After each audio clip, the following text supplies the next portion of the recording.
Hi, I'm Matt Collins. I'd like to welcome you to Bob Weber Auto Mart on Douglas Avenue here in Racine, across from Douglas Park. We specialize in 1-year-old, low mileage, almost new cars. And if you'd like to stop by and see them, or see them on our website, bobweberautomart.com, we could save you between $5,000 and $10,000 on your next almost new car purchase.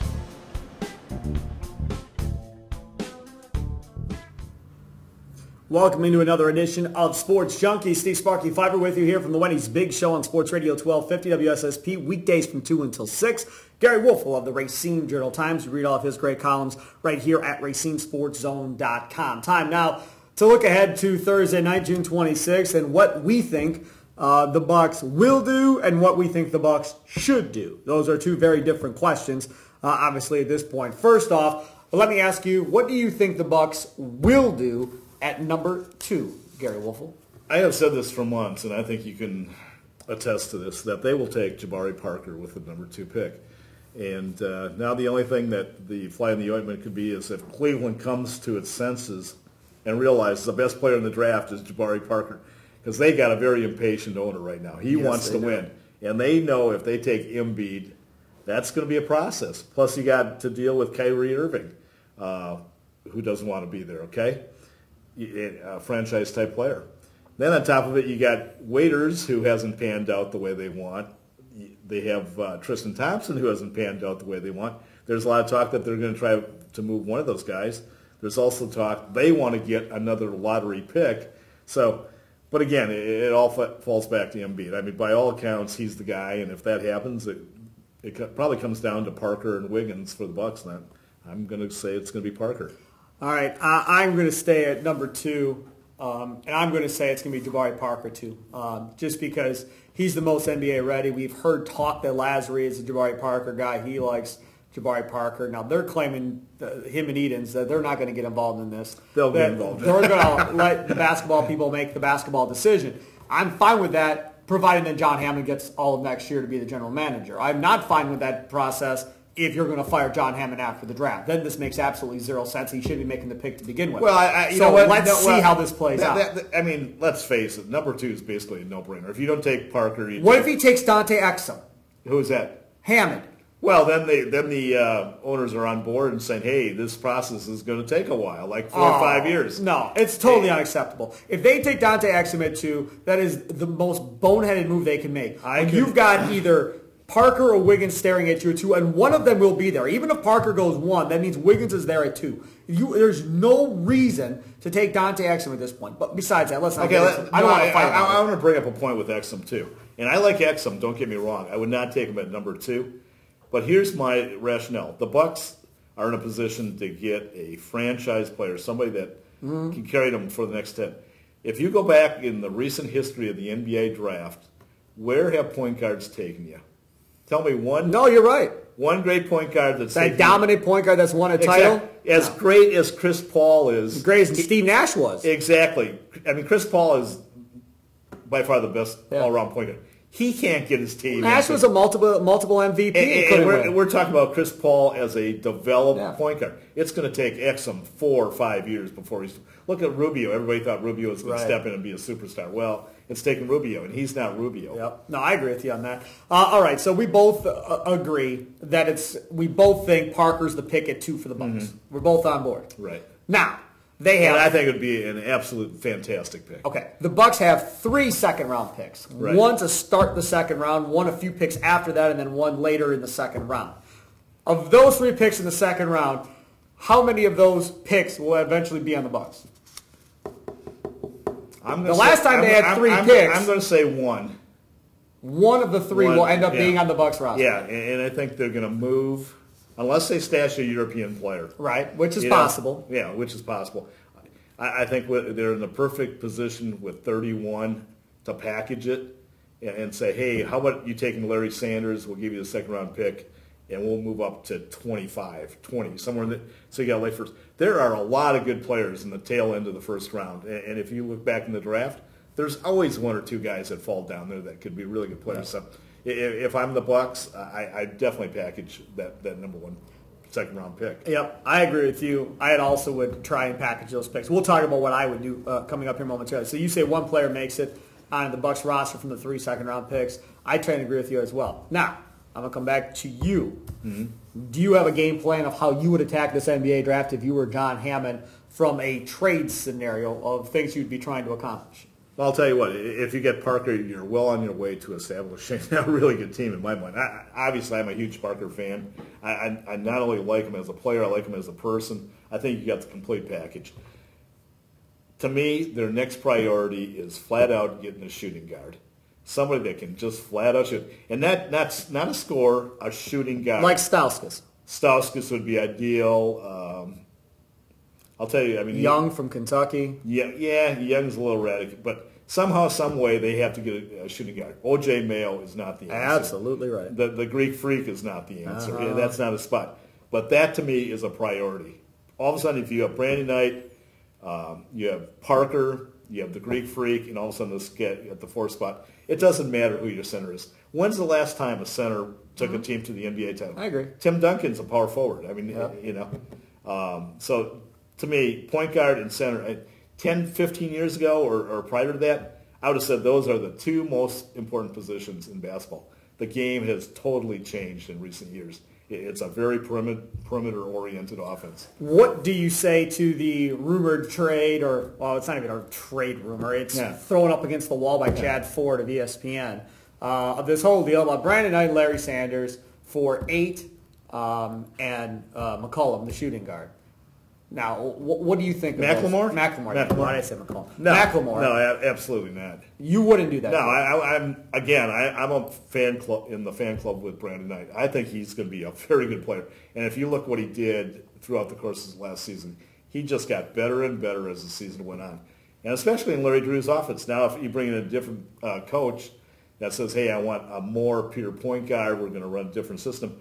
But in Drew's system, it's such a motion offense that your wings handle the ball basically as much as your point guard.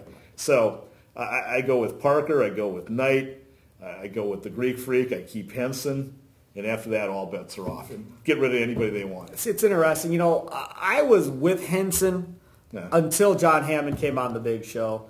And John Hammond pretty much said Henson needs to want to be great at some point. Well, he's got to take that next step. When he's he is setting the table. They're trading him. Right. Okay. It's very obvious. Okay, fine. So I'm on board with that. I'm fine with trading John Henson if you're not going to play him. If you don't think he's got the drive, then fine. Then do what you got to do. I'm fine with that. Right. But I'm going to anger a bunch of Bucks fans like I do every day on the Big Show when I say this. If I'm taking Jabari Parker at 2, then Giannis is being traded right away. I'm not hanging around to find out what's going to happen here. Because if I can trade Giannis to 3 to Philadelphia or to 4 to Orlando or do whatever I have to do to be able to add another piece that fits, then fine. Because if I can come out of this draft with Parker at 2 and Wiggins at 2 and Parker at 3, if I can figure out a way to pull that off, then I'm making that deal. Yeah, I mean that's impossible because nobody's going to give up a top 5 pick for Giannis. No, but it would have to be Giannis. It could be Giannis in 31. I mean, you could make it. That wouldn't be enough. When you're in the top 4 or 5 guy picks in the draft, it's very hard. So Giannis's stock isn't as high as what everybody was saying it was last year. No. Because remember, there were people last year saying if you redrafted that draft, Giannis would have been 1. Okay, but if you look at this past year's draft, it was horrible. Okay, fine. So I agree. It's like, okay, fine. Where would he be in this draft? I don't know, maybe 7, 8, 9, somewhere in there. I don't know.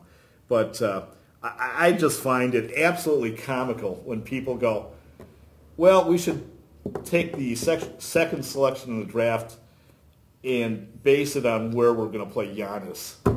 Excuse me? It's the other way around. It's where Giannis is going to play because of the number 2 No, pick. and I totally disagree. Giannis is not the franchise player that everybody thinks he is. Okay, fine. I'll get down with you on that. Yeah. I don't disagree. Okay. But if you're taking Jabari Parker, right. I don't believe he's a 4. Now, John Hammond told us that, look at Carmelo Anthony. He plays a 4 when they're trying to win games. And some people think he's a 3, but he'll play 4 in that situation. Fine. What does Carmelo want? Carmelo doesn't want anything. So, from that perspective... But that's not fair to him. I mean, he's... To who? Carmelo Anthony. Oh, come on. He hasn't had great talent. He's one of the most selfish basketball players walking the face of the earth. I disagree with that. Get out of here. I think Carmelo Anthony is just a great talent. I think he's a huge problem for any locker room you put in. And I'll tell you what, if he wasn't a great talent, do you think Phil Jackson would say, hey, We want to I'm keep not you. arguing Phil about... Jackson knows basketball as well as anybody Gary, on the planet. I'm not arguing about talent level. I said he's selfish. I said he's a problem in the locker room. I never said he's not a top talent in the league. He is a top talent in the league. Okay, but you won't have that issue with Parker. There is no red flags on Parker. Okay, I agree with you on that. Yeah. But if you have him with Giannis, what is Giannis? 6'11", 7 foot. Because there are fans that think he's going to be a superstar. Mm-hmm. There are fans watching this video right now that think he can be Kevin Durant, which he's not going to be. But there are fans that think he can be that. That's my point. The best player, I mean, if Jabari Parker was put on the Bucks right now, it wouldn't even be close. He starts. He wouldn't even be close. I mean, Giannis wouldn't even be close to him in talent. But you know they're going to force them both to start. Yeah. And that's why I say if you move Giannis, that debate is over. Jabari Parker plays the 3 and trade Giannis and see what you can get in return for Giannis. Maybe you can get that shooting guard. And I say I like James Young, you like Stauskas, whoever that is, but you go out and get that other player. I agree. But Bucks fans will freak out if they trade the Greek Freak. And John Henson is another guy. If I can move my way back up in the lottery to get somebody else, then I'm going to consider doing that too. Yeah, I mean, you know what? I was thinking this the other day. Giannis is somewhat like Brandon Jennings. Remember when Jennings was in his first year? He had the monstrous 55-point game, and everybody was all on board with this guy. He was the flavor of the month. That was me. I'm waiting for Giannis to show me that he can play basketball. Not for 1 or 2 plays in a game, but for a 35-minute stretch where he's actually engaged. He doesn't lose his guys on defense. He can't put the ball on the floor yet. Periodically he can. His shot from the perimeter is very suspect. Again, if you look at Giannis from a physical standpoint, he's right up there with the best of them. But as we all know, there's more to basketball than just having exceptional athletics. And again, talking about San Antonio the other night, Tony Parker, is he athletic? No. Is Ginobili athletic? Definitely But not. he had a huge dunk. That dunk in Bosch's face was pretty good. Sure he is, but he's not. He's not big time. Diaw, is he athletic? No. Splitter? No. You go right down the line. But these guys have such a good understanding on how the game of basketball should be played that they mesh incredibly well. There's so much more to winning than just having athletes. It's going to be fun to see if and when John Hammond is let go, whenever that is. Will the next GM think as much about Giannis as they do? Because the other thing is, if they draft Parker, then Giannis is on the clock. Because Parker's going to start. Wherever he starts, I don't know, 3 or 4, but immediately, as soon as he steps on the floor, he's probably the best scorer on the floor. See, From the time he steps on the floor. I know you love Brandon Knight, but I think he's the best scorer they have as soon as he steps on the floor. Jabari Parker. Yeah, you know what? I would trade Giannis for like the 7th, 8th, 9th pick in the draft. Okay. I wouldn't have any issue with that. Fine. I'm with you. I'm totally fine with that. I have no issue whatsoever. And then package Henson with that 2nd pick or whatever and see if you can get another one. I like agree. Adrian Payne, whoever, if that's what you want to do. Sure. I don't know. I'm not as excited about Giannis becoming a superstar as everybody else because if you take Giannis at his age and you take Durant at his age, it's not close. No, it's not. It's just not. He is a long way from being where he can be. This is maybe about 3/4 of the way into last season.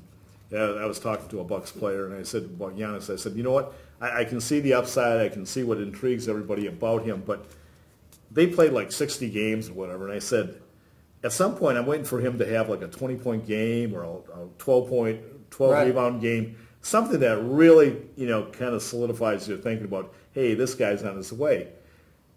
At that stage, he went south. He played horribly the last month of the season. Probably because he was tired. It could be. He probably hit a wall. But I said to the guy, I said, I'm waiting for that 20-point breakout game. And he goes, Gary, if you can't score in practice, you can't score in a game. That's a problem. That's a huge problem. He's Gary Woelfel of the Racine Journal-Times. I'm Steve Sparky Pfeiffer. Thanks for tuning in to another edition of Sports Junkies. We'll talk to you Thursday night, June 26th, for our draft show on WSSP. From the first pick of the draft to the last pick of the draft, you'll hear from this guy, Gary Woelfel. You'll hear from reaction from inside the Bucks organization as well. So make sure to tune in Thursday night, the 26th, to WSSP. We'll talk to you next time after the draft when we review what the Bucks actually did right here. And where they're going to play Jabari Parker. And where they're going to play Jabari Parker, they take him right here at RacineSportsZone.com.